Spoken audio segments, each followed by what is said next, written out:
Olá a todos, dando continuidade ao nosso curso. Nessa aula veremos o movimento uniforme variado. O que é o movimento uniforme variado? Na aula passada a gente viu o que era o movimento uniforme. E agora ele está variando. Ou seja, se o movimento uniforme ele não variava a velocidade, no movimento uniforme variado ele varia a velocidade. Se ele começou a 20, ele pode em algum momento subir para 25, em outro momento ele pode descer para 15, então a velocidade vai estar variando a todo momento. Isso se dá por conta da aceleração, que é o nosso novo componente agora que a gente estará estudando. O que é a aceleração? Ela pode ser entendida como sendo a razão da variação da velocidade com a variação do tempo. Essa aqui é a razão, né? Essa aqui é a equação da aceleração, onde o ΔV é a minha velocidade final menos a velocidade inicial e o meu ΔT é o tempo final menos o tempo inicial.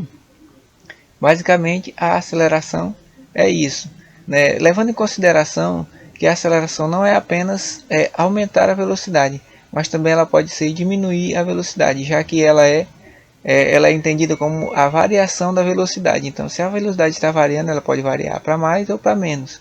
E se ela varia para mais ou para menos, ela sofreu aceleração tanto positiva quanto negativa. Beleza? Né?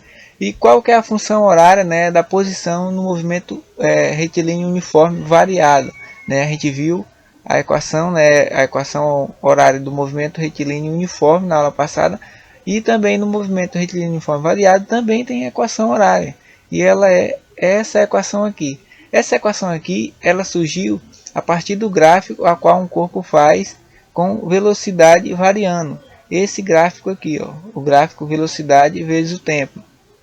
A partir da área do gráfico, né, e a sua reta, a sua trajetória, o cálculo dessa área aqui representa o meu deslocamento desse corpo com uma aceleração x e uma velocidade x. A partir dessa equação aqui, somando essa com essa, obtivemos essa equação aqui, que é a função horária, né, do movimento uniforme variado. Ela já é bem mais complexa do que a equação passada, que a gente viu na aula passada do movimento uniforme, mas é tranquilo, dá para entender bacana. O que a equação horária vai nos dizer? Né?